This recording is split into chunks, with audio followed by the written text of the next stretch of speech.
When performing the Hawkins-Kennedy test, this test looks at shoulder impingement, and the examiner takes the person into 90 degrees of flexion and then internally rotates. And that internal rotation of the glenohumeral joint is the most closed pack position. And so it's the most narrow position for the shoulder. And that movement assesses for irritability in the joint.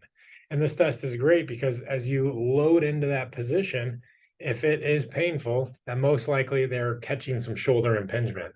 Now, the biggest question with physical therapy is, what does that shoulder impingement mean? Does that mean that the rotator cuff is aggravated?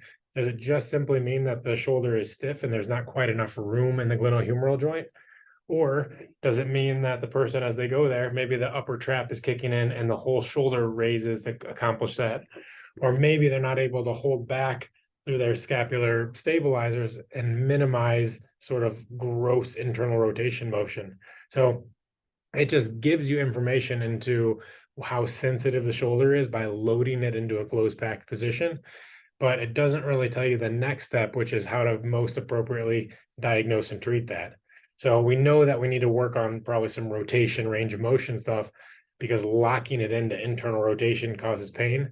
But aside from that, we need to do other tests and findings to see what's strong, what's not moving well. And that'll include the cervical spine, CT junction and thoracic spine, as well as the scapulothoracic region.